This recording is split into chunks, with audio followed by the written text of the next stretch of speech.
listening to Planet FM 87.6, and we will be continuing our discussion on the importance of radio with our very special guest, Dr. Ayesha Siddiqua. Thank you so much for being here with us, ma'am. Before the break, we were talking about the various ways that radio is used all around the world to reach a large audience, an audience from all walks of life. But it is very important to talk about how valuable radio is towards reaching an audience that does not have access to a lot of the facilities that we do, underdeveloped areas and rural areas where radio is the only source of information that they have access to. Something as simple as turning on the TV or picking up a newspaper is not easy for them for all sorts of reasons. And ma'am, I would like to talk to you about that. Yes. So these rural areas that only have access to the radio for a lot of reasons. Yeah. Now, what do you have to say about that? I think that is again a unique selling proposition of radio itself as a medium, because you see that radio is one of those only few mediums where you can reach out to a segment of the audience in their specialized language, which is just not possible in television or even in newspapers to that extent. Because with newspapers, a lot of literacy is involved, and with television, it's just going out, reaching the program has to be like in a unanimous format for everybody. But with radio, if you are just targeting the agriculture community in the suburbs or in the rural areas of certain parts of the country, it is very much possible for you to, number one, to reach out to those people in their own language. Indeed. In their own local language, because radio is a wonderful medium with respect to celebrating the individuality of audience, with respect to talking about the localized perspectives, and with respect to highlighting the indigenous perspectives of the local communities. Indeed. Which is just not that possible with any other medium. So with radio, like if you just take the example of agriculture, and since it's a World Radio Day and the climate is the actual theme of this year's Radio Day as well, so I think radio has done a tremendous job and has still the capacity to reach out to a lot of our farmers community, or to a lot of our community who are related to farming, with respect to how not to use large amounts of synthetic fertilizers, and then we can this radio can also be used to reach out to the people working in the industrial zones, not only to the agriculture side of the sector. Because industrial zones, it's very important when you actually need to tell them that how to reduce the carbon emissions and how to move towards a less carbon emission environment. So coming back to your original question, because I just gave you these two examples, both from the industrial perspective and also from the agricultural perspective. But in both these examples, the best thing that you can do is to just reach out to those people in their own language, number one, and then make those programs very, very interactive, which radio has done over the period of time. Because interactivity is one thing that has kept this medium alive for so long, and it's still thriving in many, many ways. Because people get to talk to you through live calls, and you can ask them to share their stories, even because the radio is one thing that has in a way converged itself with the web as well, because it's constantly going live on different digital mediums as well, and digital medium itself is very interactive. So people there are listeners who are sending you feedback, their stories. So yes, with rural areas, the website is the digital side of it is not that really progressive and accessible because of the infrastructural problems. But radio itself is a very portable medium along with the language benefit, because you can take it to and it's, along with being portable, it's a background medium. Like you can do a lot of things while listening to radio. I wonder, yes, how many listeners are passively listening to us while they're doing something right now? Passive listening in a way, because it's just running in the background and you're doing whatever you're supposed to do, which in itself is huge. Because multitasking is a celebrated skill in today's time, where you just cannot sit and read for hours or even for half an hour. Or just do one task and not do anything else. So radio in that sense is providing you with a lot of information that might otherwise you otherwise might look over. And again, because radio is very important in educating and having you understand specifically to now, this is where the question of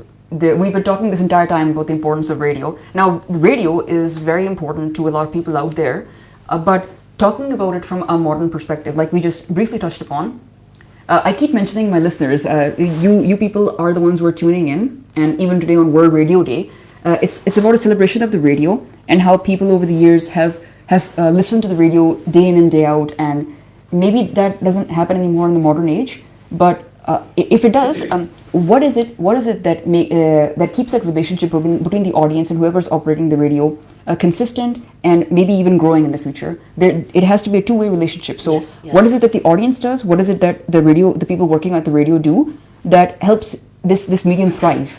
Absolutely. I think number one again is the The interaction? sorry, the interaction, the portability, and then radio has been very adaptive. I think people working on the radio has also been very adaptive to the audience needs, to the audience requirements. Like you see, over the period of time, the transmission of radios have also evolved along with the day routine of the working class. Like when you see we have a morning shows mostly in radios where you are talking about energizing people, where you are talking about what is happening in the world. Those specific subset of people. Yes, those who are traveling or maybe who are just gearing up for the day. Who have a day shift. Yes, you have a day shift. Like in the afternoon, you get to sometime hear about stories, or you get to hear about the music that is trying to keep you at a little bit of peace. Yeah, the because latest this was trending the music. climax of the day. There we go. And then during the late hours, we see that there is a lot of poetry-based show. So we see that yes, radio has or is trying to evolve along with the audience needs. But the audience, has become more unpredictable over the period of time. But that's again not only with respect to radio. That's across all mediums, because we're seeing that the loyal audience of mediums, the core concept of loyal audience or listenership is actually declining, because the audience or the listener might just spark along with any medium that is getting along with that particular audience or person's requirement. So radio in that sense, I think, has adapted. And people, still there are people out there who would love to just listen, who would like to fall in that charm of voice. So that's connectivity with the voice, and listening is something that I think has kept the audience stick to radio. And radio, people working on for radio and with radio, they've also evolved in their production techniques and in their content creation. And how they use their voice in all sorts of various ways, because that is also important. Listening in, maybe that is why it is very easy to listen to the radio, because if you're watching TV, you're watching and you're listening in, and you're focusing on so many things happening in front of you. If you're reading the newspaper, you have to be literate to read it. Yes. So just being able to passively listen to what is being said, but that is an important skill. Not only, I've mentioned this in one of my previous programs, that listening is a skill, but speaking is also a skill. So from a teaching point of view, if you encourage somebody to take up the role of an anchor, if you encourage a student, a young individual, somebody who is just trying this out for the first time, what sort of people skills, not just skills in terms of the technical aspect of things, but if somebody tries out being an anchor, Yes. How can they improve as a person? What are the sort of the skills that they can learn that they can apply not just in radio, but maybe in some other avenue of their life? Radio, even in today's world, I think, is working as a basic laboratory for the media practitioners, if I look at it from a more larger perspective. I see. Because radio is not only about talking. You cannot be a good presenter unless and until you are a good listener. And listening itself, I think, is an act of caring, no matter in whatever field you are working, especially in radio, because when you're listening to someone carefully, you are actually making the other person feel that he or she is really important enough to be heard carefully, which in turn helps you in coming across with more in-depth details about whatever you are talking. And you're mindful of what it is you're saying. Yes, absolutely. Because if you are not a good listener, even as an interviewer, as a radio interviewer, what would you do? You would ask a question, and instead of listening to the answer, you would keep on thinking about your next questions. Yes, that is something that happens. You're speaking from experience. Yes, you're speaking from experience. Yes, I'm speaking from experience, and also I'm speaking from what our students normally, they just fall onto that prey. Because the person who is talking, he has or she has answered to almost next 2 to 3 questions, but you were just not listening, and you're throwing back the same questions. That is happening a lot in television even these days. Oh my, I see. Listening is a very, very basic skill, and that takes you to places. Simple listening.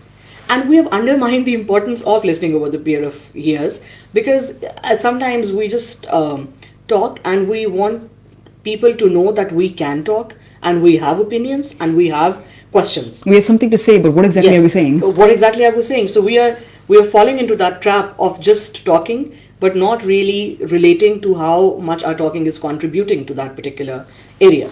So that's a very important skill. Before you become a good speaker, you need to be a good listener. Then once you embark on that journey of being a radio presenter, or maybe of being a content creator on radio, it's not only about the people who are talking, it's about the people who are working behind the mics, behind the cameras, who are making a lot of difference. And they need not to be undermined in any possible way. It's always a crew behind the scenes. This is a teamwork. If I am talking here, if she is presenting here, there is a whole teamwork involved in it. So significance of teamwork is very, very important. And that is what we try and teach our students even during classes. When you make up groups for your projects, for your study projects, do not only include people that you get along with. Because working with people you like and working with people you dislike is again a very, very essential skill. Speaking from experience. Yes. And that helps even in professional lives, because we might have a disliking for someone, but if he's a good professional or she's a good professional, just get along with that, stick to that profession. This is coming from another perspective, that you can be a very good professional, you can speak well, you can dress up well, you can have a very good vibrant personality, but if you're not a good team player, that would land you in trouble places. That is detrimental. Yes. If you have a lot of very good skills, that doesn't mean that you can do everything on your own. When it comes to media, in the various media fields, you hear the word crew a lot, and you hear a lot about people working behind the scenes, and that is very important. In productions, any sort of, be it a radio production, be it a TV production, if you're creating content in your own home or in a professional setup, it very rarely is it a case of one. You can, if you want, you can take up the challenge and do everything on your own. But it's a recipe for disaster, as one says. So that is why it's very important for you to understand, when you're working in a field like this, in an environment like this, you learn about the intricacies of how each and every person plays their part in the overall content that is being created. And we've talked about how you can use this platform to either produce something fictional, but using your creativity, or raising awareness for a cause. And we mentioned this before, that the main topic of this year, all around World Radio Day, is all about the importance of educating everybody out there who's listening about climate change. Now, we can use this platform to talk about it. So if that is the main discussion that we're going to be having, now, how can you, some people will of course understand the technical side of it, and for some people, you must have to simplify it. Yes. Now, that is where radio is once again very important. Absolutely. This topic can be explained to almost any kind of audience in almost any kind of way, using the different broadcasts of radio that there are out there. So, has this been done before? Are there any examples of this being done before? Not just for climate change, but other big messages that need to be sent to an audience. I think the very basic purpose of mass communication mediums, including radio, is to simplify information. I see. You just cannot get along with jargons and give a lot of statistics to your audience, or references, and make references or citations. This is not what then you can just go for academic writing, for specific journal writing. Let's read out a research paper. Yes, you cannot read out a research paper. You cannot just include a lot of technical terms in your content and your script. You need to simplify information, and that is why people working for radio, they need to be good teachers as well in a way, because the job of a teacher is to simplify information. And also simplify credible information. The process of simplifying something is actually very tricky, because you might oversimplify it. And when you are oversimplifying it, what you are doing is that you are taking the crux out of the whole information. You're just putting it out of context, and that can further lead to misinformation and disinformation. So it's very there's a very thin line between simplifying information and not moving towards misinformation or disinformation. I'm sure that as a teacher in mass media, you must have told the students about this. Yes, that absolutely. If you are putting something out in media, you must make sure that what you are saying is factual, and you've done your research. Absolutely. Because I think credibility is one thing that you develop right from the beginning of your career. And we always encourage students to start from big platforms, from more mainstream platforms that are known for their credibility. Because even in today's world, where you think that anything, you can just say anything and get away with it, this is just not the case with media professionals. Yes, at a professional level. At a professional level, this is a very, very bad position to start from, a bad perspective to start from. So you have to be responsible about what you are saying, and confidence and responsibility comes from homework, from knowledge, from the right kind of information. And the right kind of information is something that I would like classify as when you are listening to something or reading something not from a singular source, but you are trying to verify it across different sources of information. I see. So if you have read something from a religious perspective, or from, let's say, even a scientific perspective at one website or from one radio presenter, just go and research that out. Because that is the basic purpose of a media literate audience, and also of because that would put you as audience you into a position where you can make the media professionals accountable, where you can ask them that if you're saying something, this is not how it is actually, because it's a very strong relationship between the media professionals and the audience. It cannot be like the media professionals are coming from a position of power and privilege, and it's not a trickle-down effect that whatever they are saying has to be consumed as it is.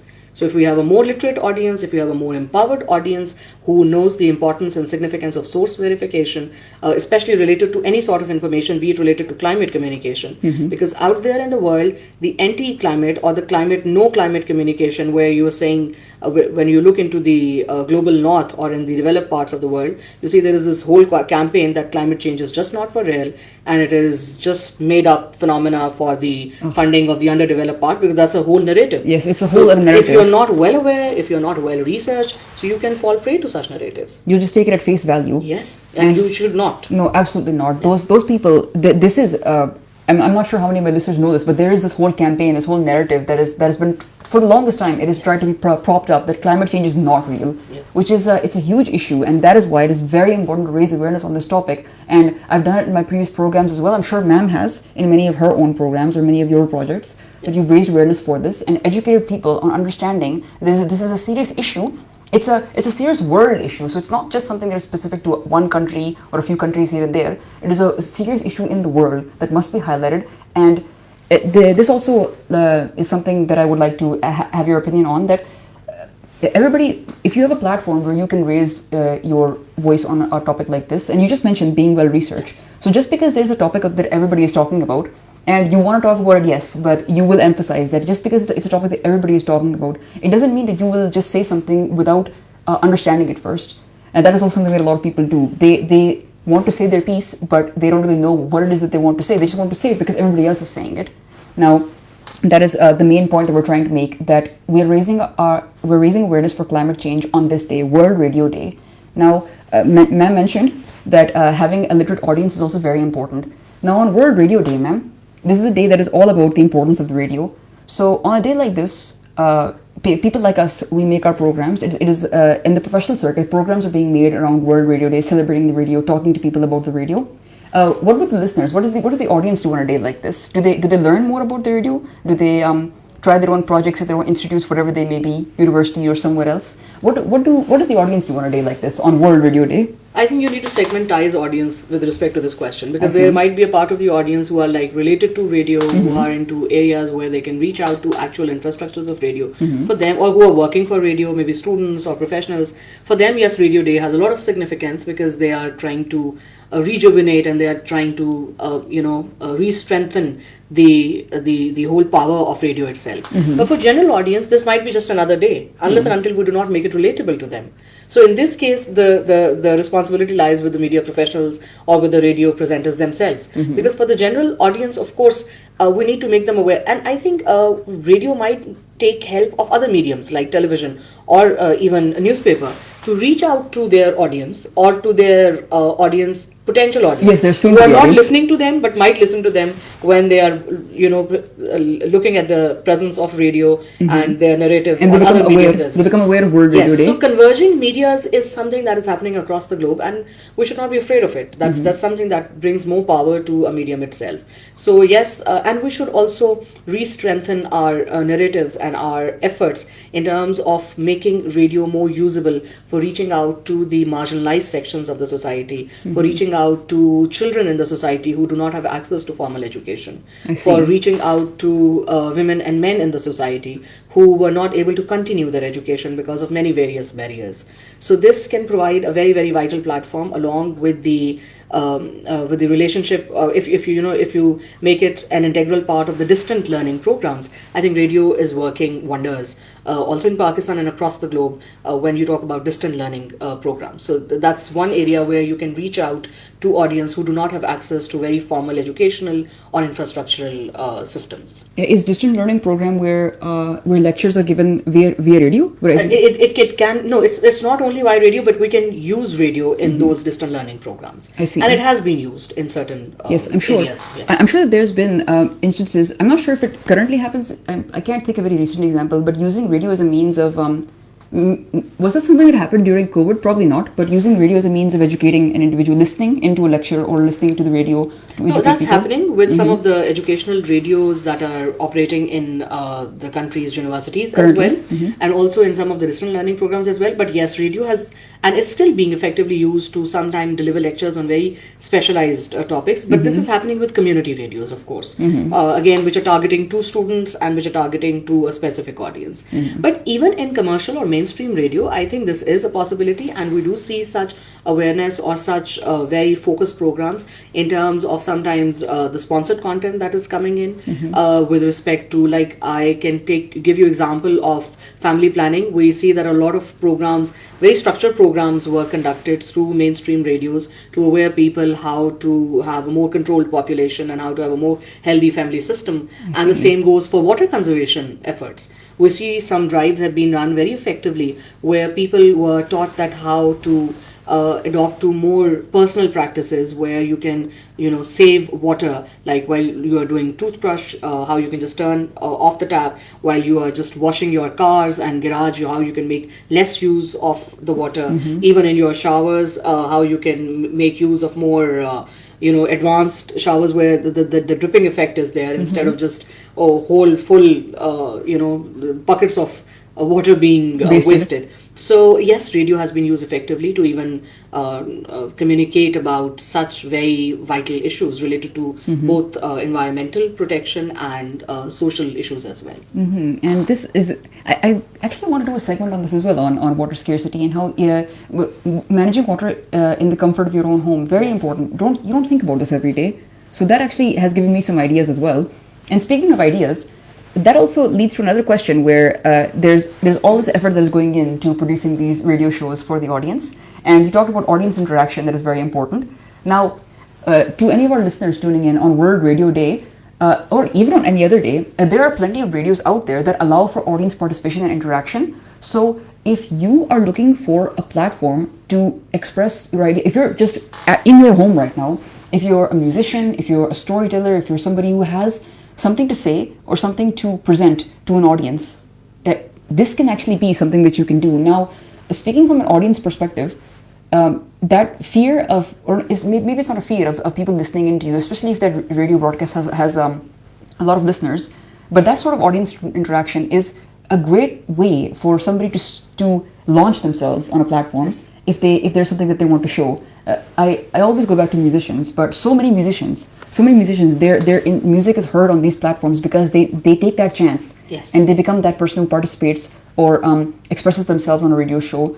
I'm sure there's many examples of that. So yes, there are many. Yes. I think radio has been effective. You see, I just cannot take individuals' names, but there were so programs and so many programs where people used to just call in as callers. Yes. And they used to just share their poetry pieces or their music or their something, and that gave them confidence to further launch their own albums or their own set of volumes or whatsoever. Or publish a book. Or publish a book maybe, because radio is such a wonderful and a powerful medium that it gives you the sense of connectivity to the other audience or to the like-minded audience. That's again something very important. Indeed. Because if another caller is listening to you and he calls back and says that yes, he just heard another caller and he was doing a wonderful job. So you see, you are connecting people with the other like-minded audience. So this in itself is like where you're making a platform very effective. Very effective. That is the fruits of your labor. Yes. And this allows you, and actually is an interesting question. When it comes to radio jockeys and having representation like this and making sure voices are heard, do you think that more radio jockeys from various walks of life, from especially in Pakistan, has there always been diversity in anchors and RJs in various radio shows? I'm sure you tried to do that in NUML University, where students from different backgrounds from different disciplines they come in. But I think that radio has more inclusivity to it. That is the word, inclusivity. Yes. Radio has more inclusivity to it when it comes to getting the content creators, the script writers, the anchors or the radio presenters, and it is the diversity actually that makes you again relatable at the grassroots level. So if you're just even as presenters, if you're just hiring people or giving chances to people even as students from a certain ethnic background, I would even say that, or who are good at communication, and you're not giving chance to people who are struggling at communication, but they might develop into very potential if given the chance. Into potential radio presenters, especially at the university level radios. So we do try and look out for talent who have the potential to talk and express their ideas and to come up with a lot of good relevant research. So even if they are struggling in the initial phases, we see that after a couple of semesters they're just doing wonders. So it's just the confidence that they require. And it's all about the commitment. I feel like as we are coming close to the end of our discussion, it's all about the commitment. Now, radio will always be important, and using media as a means of expressing yourself is always going to be important. But the commitment has to be there. Now, as we move forward with radio and as it continues to evolve with the times, the commitment behind the scenes has to be there.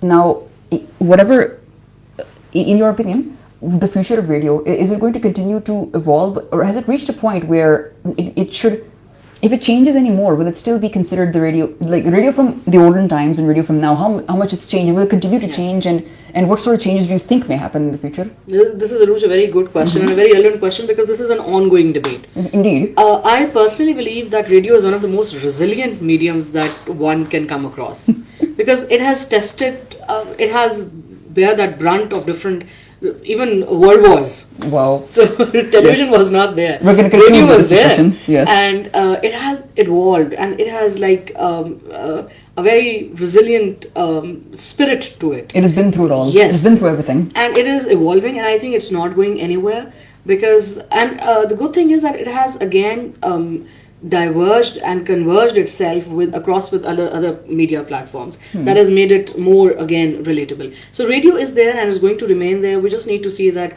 how we can make it more portable, how we can make it like we have it in the mobiles, we have it in the cars. And sometimes I feel that one good way of sticking to radio is to sometimes just tune into the radio instead of listening to your own music collection. That's one way that we can do it.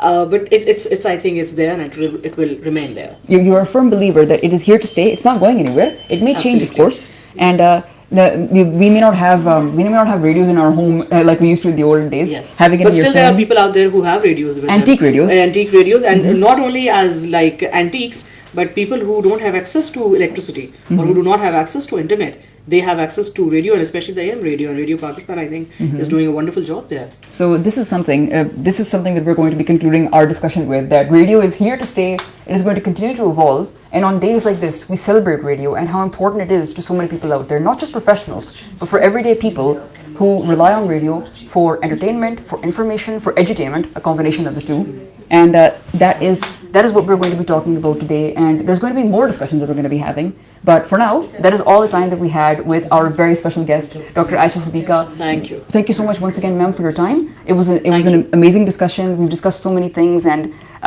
we wish you all the best in your future endeavors. And we hope that you have a great World Radio Day. Thank you. Thank you so much. It was same to you. And we'll be right back. Thank you for having me. Yes, so thank you so much for tuning in. We'll be right back after a short break. Keep listening to Planet FM 87.6.